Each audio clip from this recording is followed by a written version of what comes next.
Francisco, Obra, Liangcorin,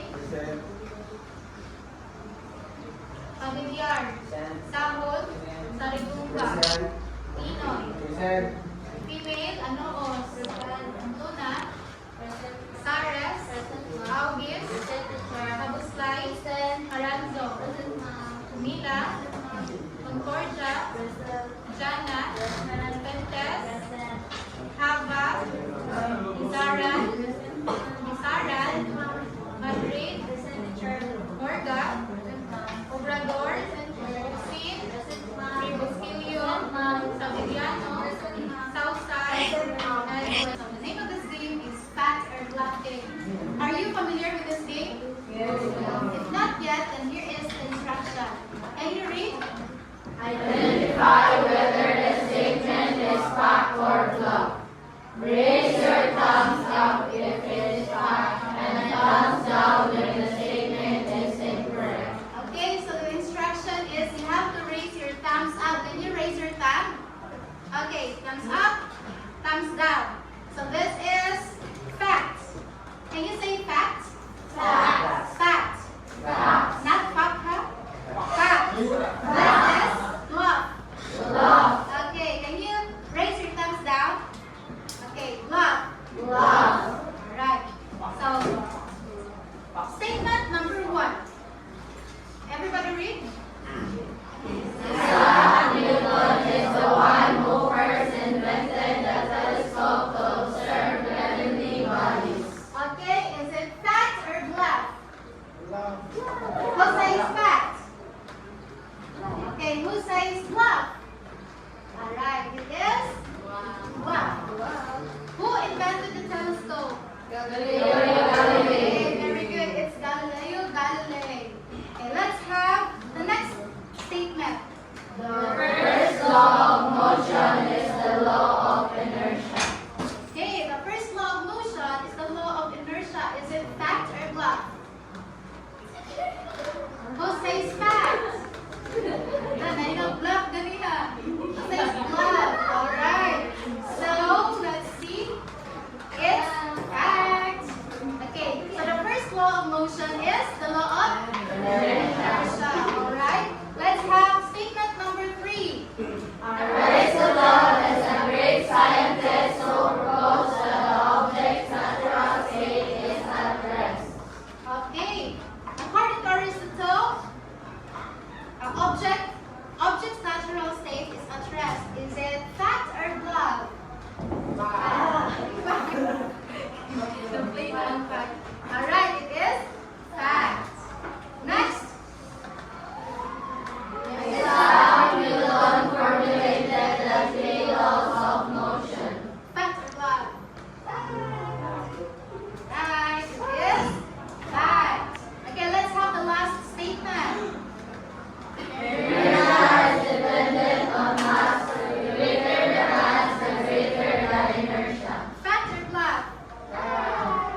X. Or would you like to have Mom Algin's cake? Okay, when I clap twice, you sit down. When I clap once, you stand up. Is that it? Alright, let's try. Let's reverse. Oi, that's right. Okay, when I clap twice, you sit down. When I clap once, you stand up. Okay, that's a reverse of the game.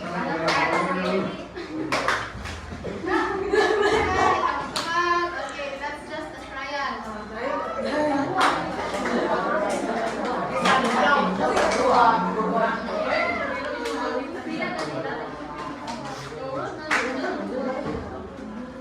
I'd like you to ask questions if you have any questions in mind.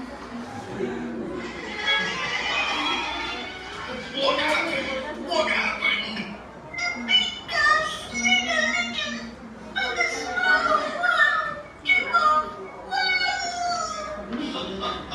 That's due to Newton's second law of motion, a topic we will explore in today's episode.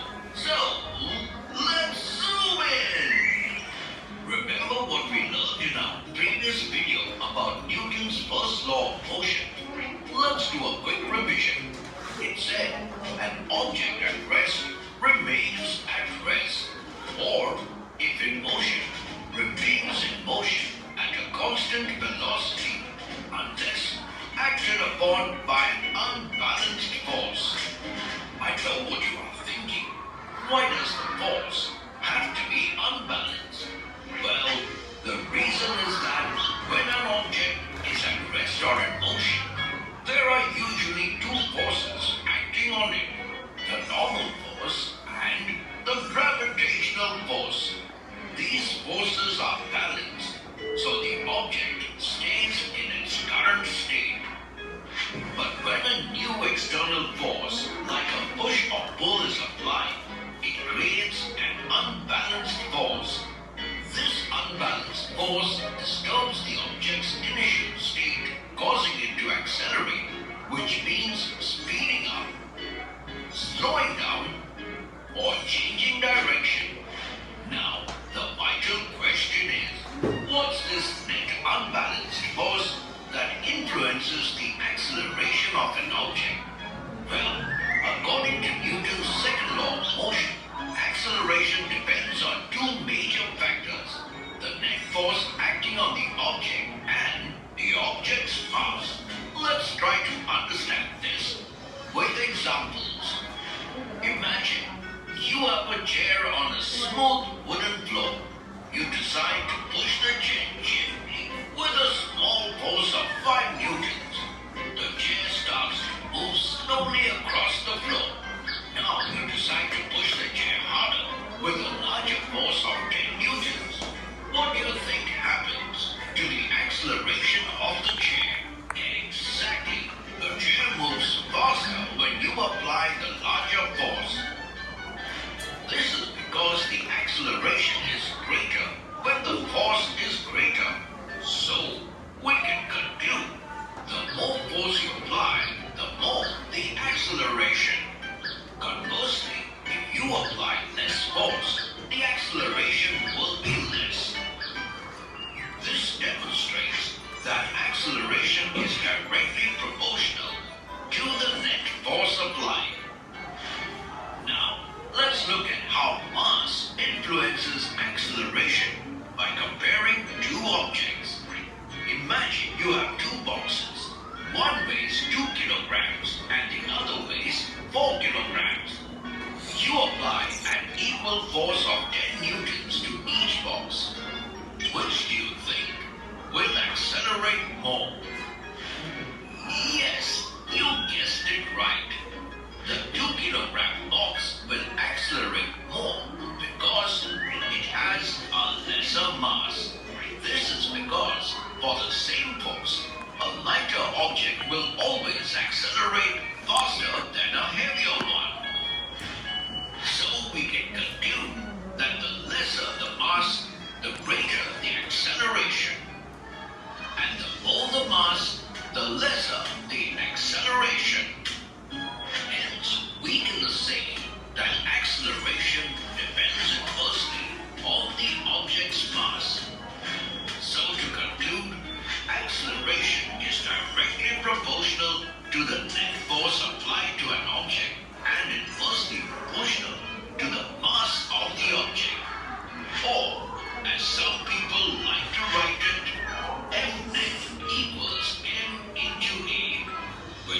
means that the net force is the product of mass and acceleration. Easy, isn't it, my friends? Trivia time! Did you know the unit of force is called a Newton? Named after Isaac Newton himself. 1 Newton is roughly the amount of force you need to lift an apple. It's sketching time! Today's sketch of the day goes to... Right, first question. Okay.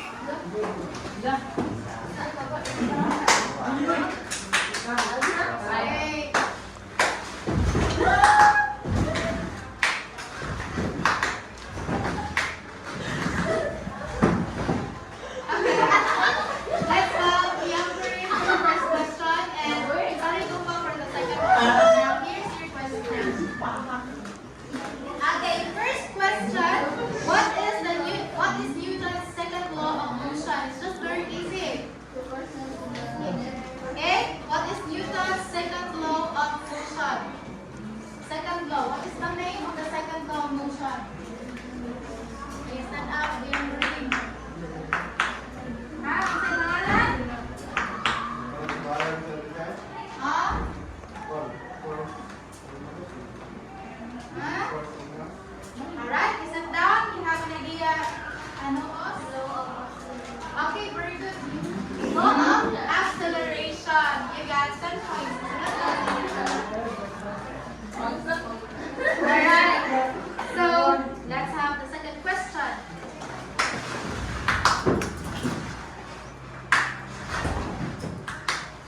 Okay, let's reverse it.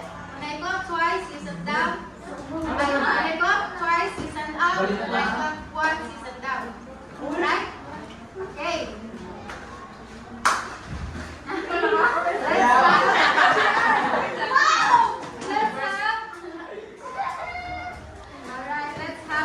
Let's have Kausan.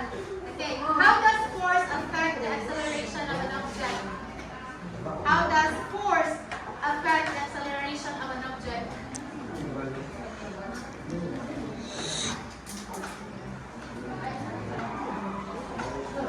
Question 2. 3. At 2 pamatiay. Alright. Number 2. What does the second law of motion states? What does it state or what does it say? The second law of motion. Is that a Bobby?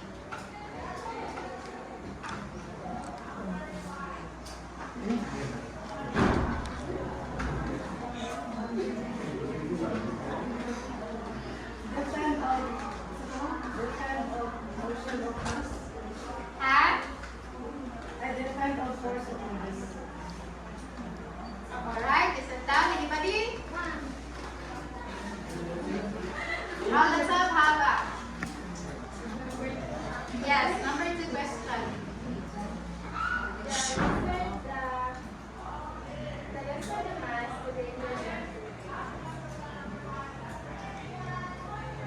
Alright.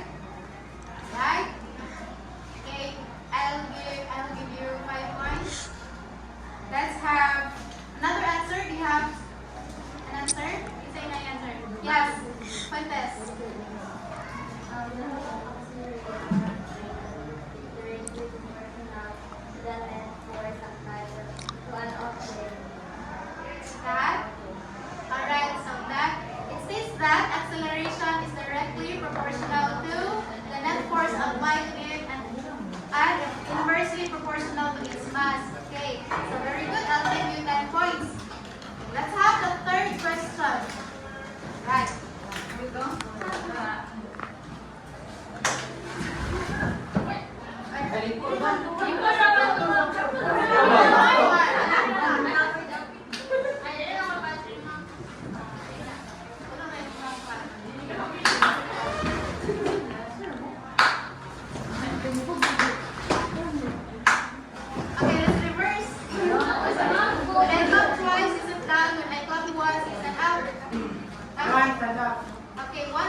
acceleration that will be. So, that is 10 parts. Right. So, the more force you apply, the more the object will accelerate. The greater is the acceleration of an object. Because, what is the formula for the second law of motion? According to the video that we have,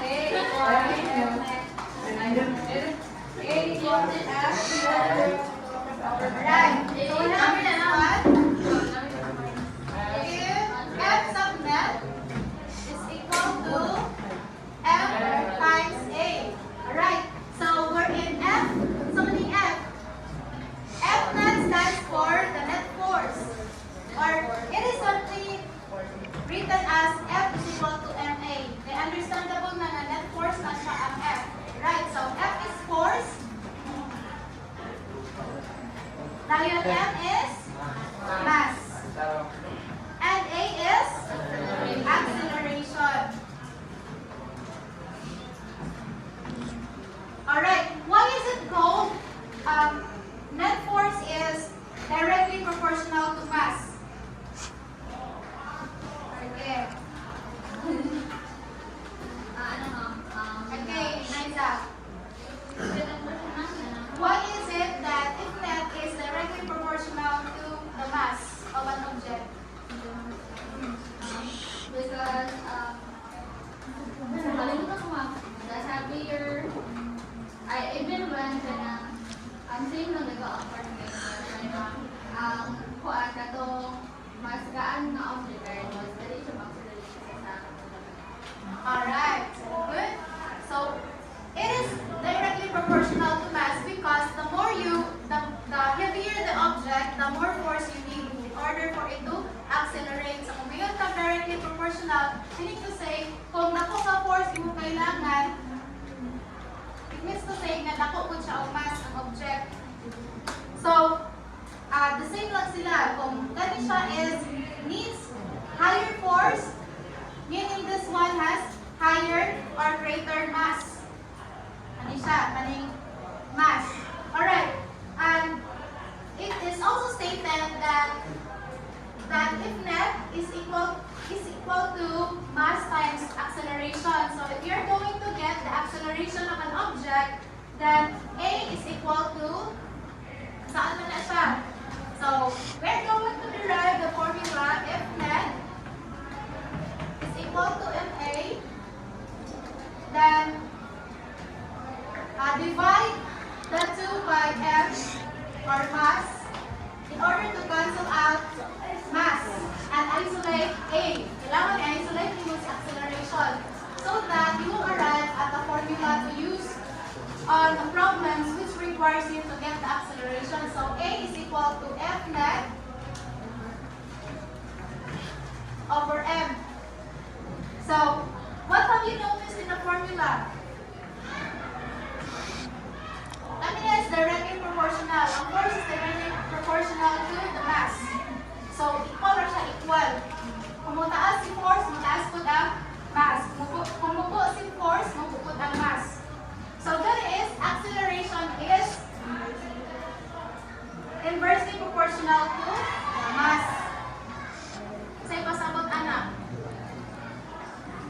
Inversely proportional to mass. Meaning to say, kung taas ang acceleration or paspas ang acceleration, meaning to say gaan ang object. When you have higher acceleration, the object has lower mass. Alright? Is that? Okay. So let's proceed. Okay, so it is Isaac Newton that formulated the 3 laws of motion. We have tackled that in our class discussion. Right? So this time, I included the sources. So why do we have to cite the sources? Ano kailangan galing mag-cite? Okay, anybody? Why do we need to cite the sources? Yes, Hava. Alright, too. Very good. I'll give you 10 points. To avoid plagiarism, because that is not yours and you're using that, you have to acknowledge the one who is the source or who made that particular material. So kami dili niya ako ang picture, so I cited the sources. So that is that is scientific. Right. So everybody, what does the law of acceleration states? States that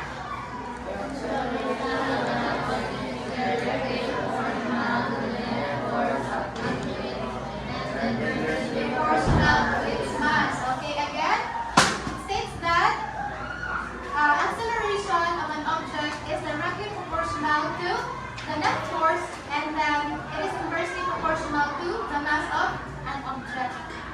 So ganito, kung paspas ang acceleration sa object, unsa man taas ang mass or mubo?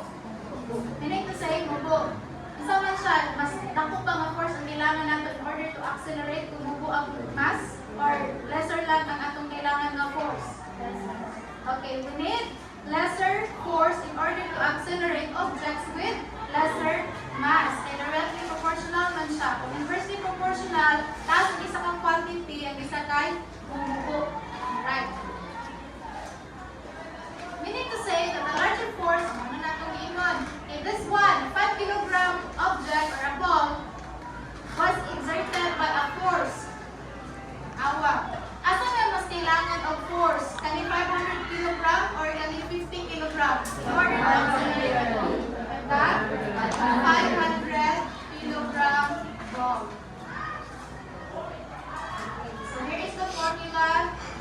What does F stands for? If net stands for net force or force. And then how about the small letter M?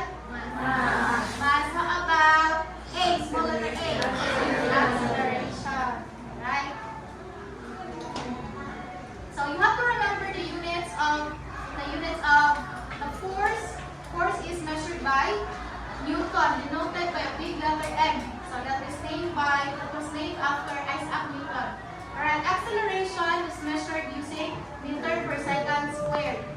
You have to remember that. And then mass is measured in kilograms. And then you have to also remember or bear in mind that 1 Newton is equivalent to 1 kilograms and 1 meter per second. So later on, you're going to convert 1 Newton into meter per second. So just simply remember that 1 Newton is equal to 1 kilogram meter per second squared. Okay? So let's have conversion with the web. Okay, how about if I have 10 Newtons?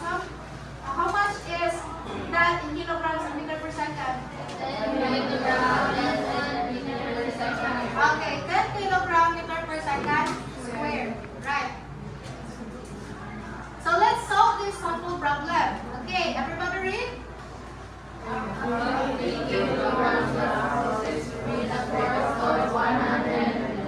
What is the acceleration of the mass? I'd like you to get your notebooks and then try to solve this problem using the formula. What's the formula? We have if that is equal to ma, or net force is equal to mass times acceleration. And then we're looking for the acceleration. So how are we going to solve that one? We derive acceleration by canceling out the mass, and then we isolate acceleration, and that is A is equal to F net over M. Gets nyo? So we're going to use this formula in order to get the acceleration of number 1 problem.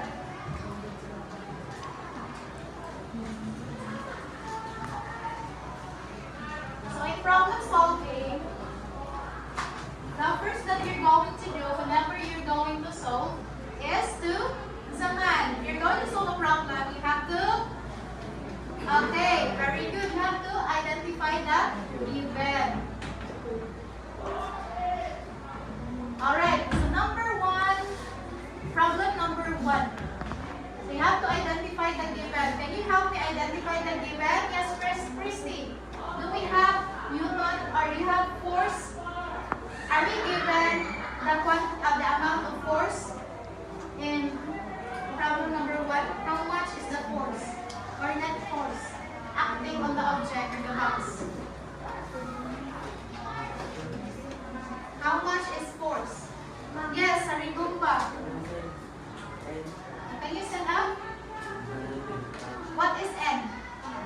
Okay, very good. I'll give you 10 points.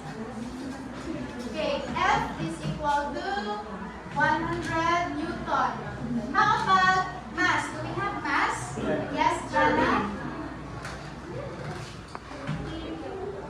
Okay, 50 kilograms. Very good. How about acceleration? Are we given amount of acceleration? Yes or no? No. Okay, no. So we are going to look for the acceleration of the box. So friends, we are going to write here question mark. Question mark? Right, so we are now presented with the given. So next is to use the formula. What is the formula?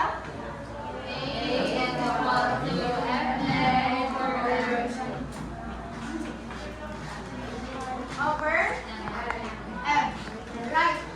So after presenting or writing the formula, you have to simply substitute the values. Right. Let's substitute the values.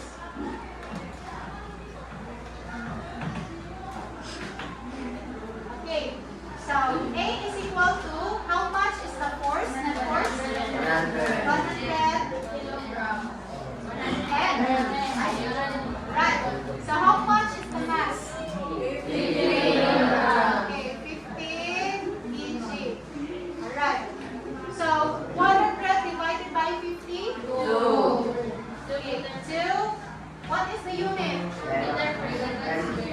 Okay, so we cannot directly say that it is meter per second squared. We have to present that this is in N over kg. Okay, Newton over kilogram. So we have to bear in mind that sa inani, we have to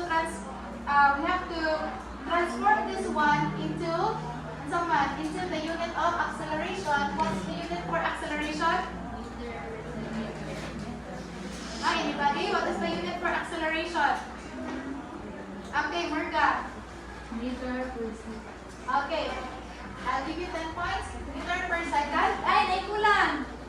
Yes. Meter per second. Very good. Meter per second squared. Right. So, 2n therefore, so you have to conclude, therefore, in mathematics, this one reads as therefore. So, therefore, 3 ka triangle na that. So, that is, therefore, 2n over kg is equal to dito na magtugtog ay na.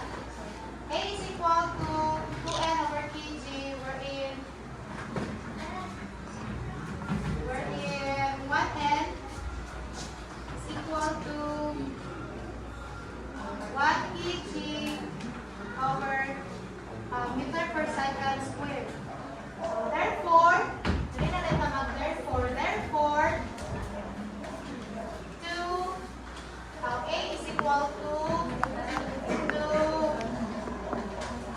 meter per second squared. Right.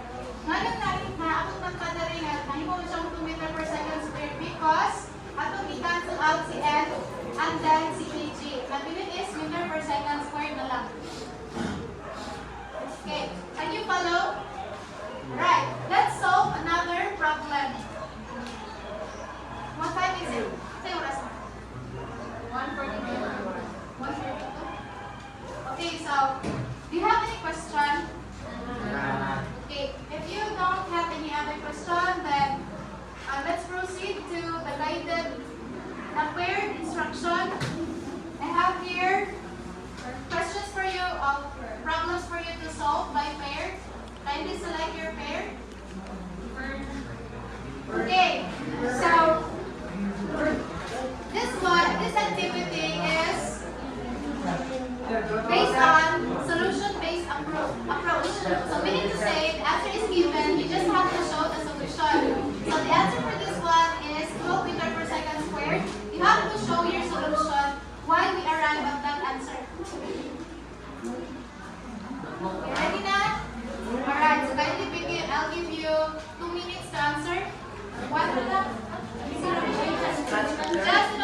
Ma'am, mag-solve. Kami, ma'am. Okay, mag-solve? Kami. Nagkakawan si Jana. Okay, Jana, you show your solution.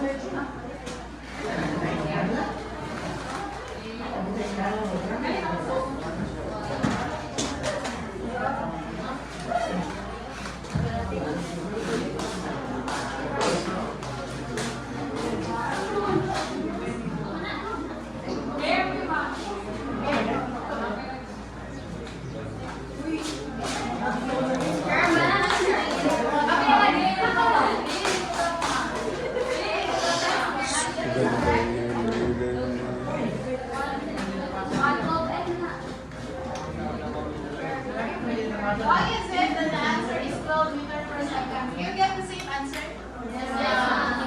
And kindly show your solution. Sure. Okay, the first thing that we're going to do is to identify. Right.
Buka.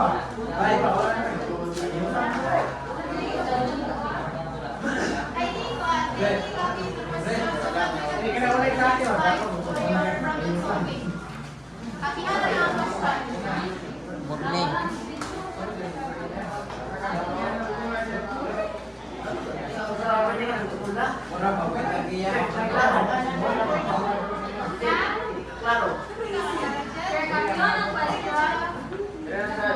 Yes, ikaw hindi ako question. Are you done? Wala pa ma'am.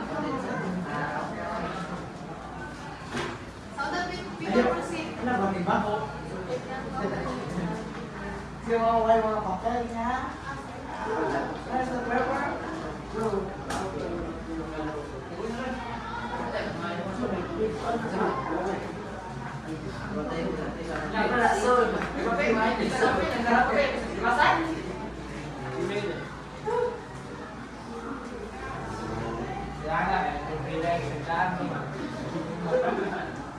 Hannah, are you done? Come on.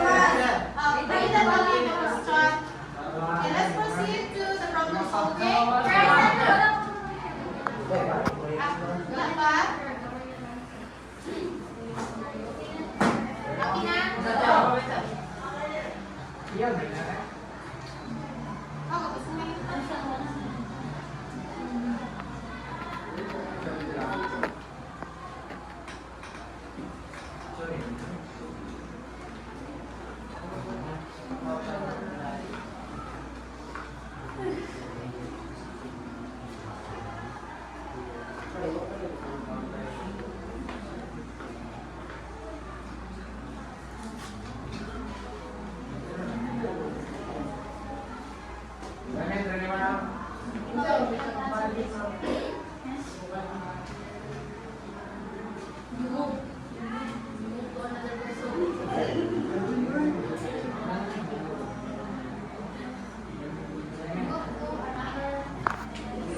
Next, Tara. Okay, a 5 kilogram bowling ball was released at a force of 45 newtons. What is its acceleration? The answer is 9 meters per second squared, so you have to provide the solution. Why do we get 9? How do we get 9 meters per second squared? Yes, very good. Yes, direct answer. Ate, you have to follow this one so that we can get 6 points.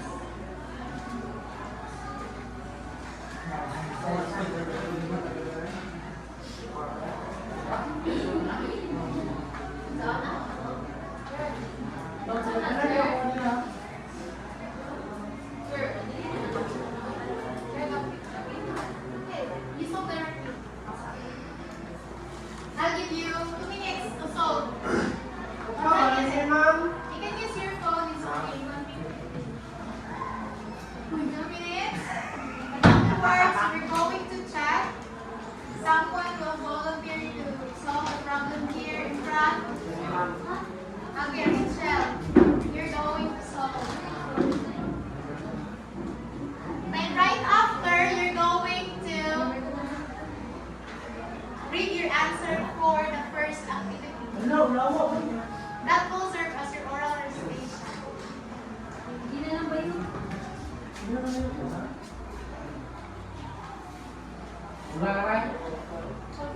Done?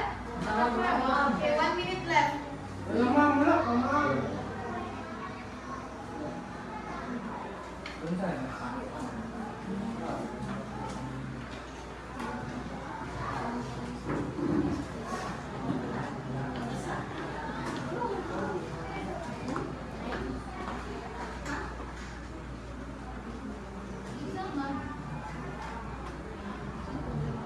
Pogi ba?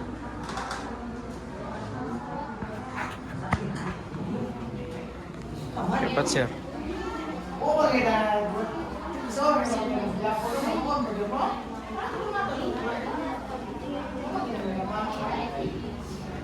Done?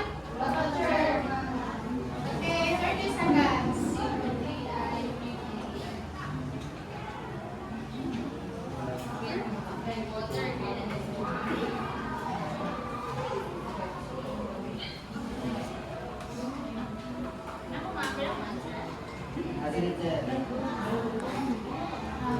Tawagan.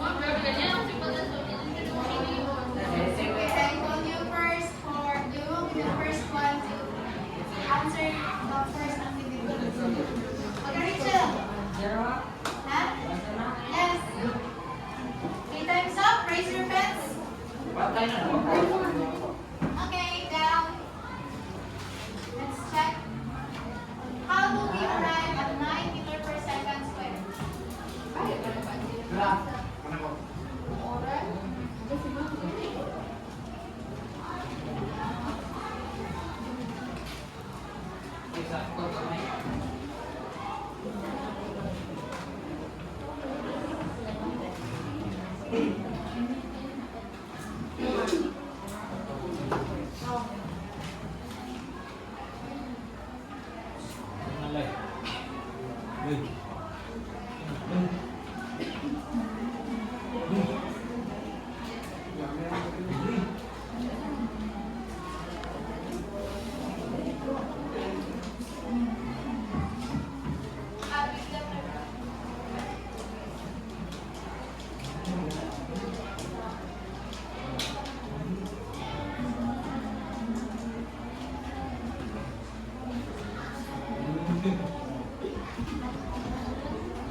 Alright. Sige, do you get? Do you get the same process? Yes. Okay, we have the given. Force is equal to, how much is the force exerted? 45 and mass is? 5. Okay, we're looking for acceleration. So hence, we have to substitute the values 45 and over 5 kg. You're just going to divide 45 divided by 5, that is 9 n over kg. So we have to transform this one into meter per second. 1 n is equal to 1 kg over meter per second square. Therefore, A is equal to, acceleration is equal to 9 meter per second square. So, this is 2 points, 1.3 points. 2 points, 1.3 points. Overall, 6 points.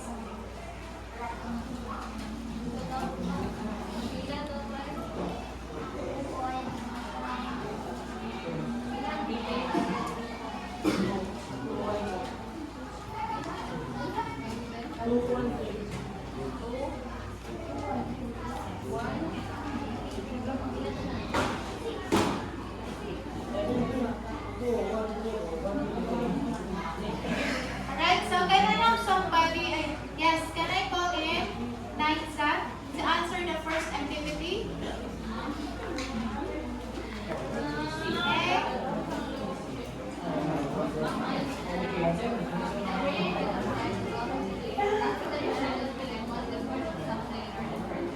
For example, I want to arrange or organize the chairs.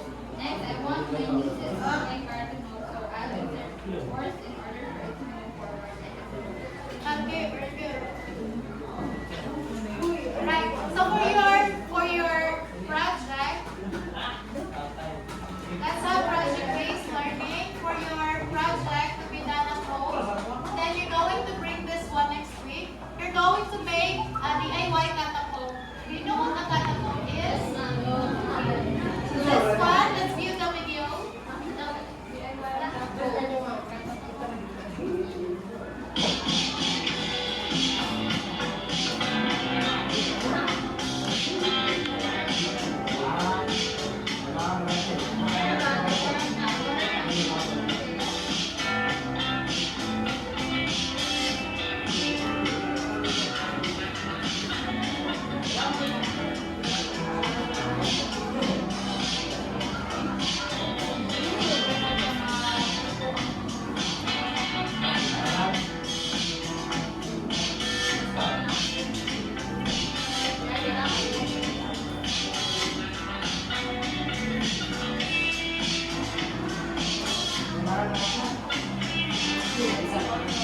Okay, so let's have it by pair.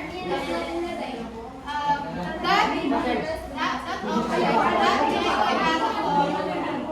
DIY will be able to demonstrate the second conjunction of knowledge acceleration. So the materials that you're going to need are ruler, we also need bottle, and then rubber band, and ends, a straw, and then ball. Let's have it. You need to have two kinds of ball, heavier ball and lighter ball.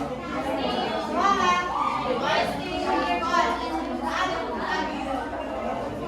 Hindi mo nabuhat kayo dito sa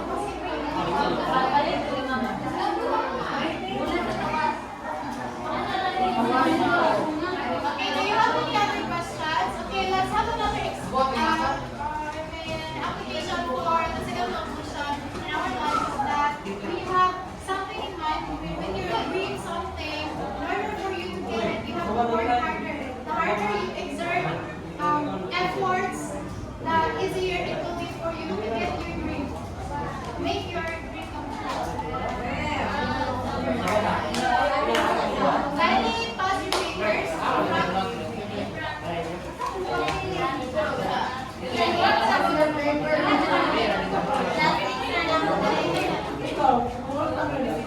Okay, so 1, 2, late papers will not be accepted.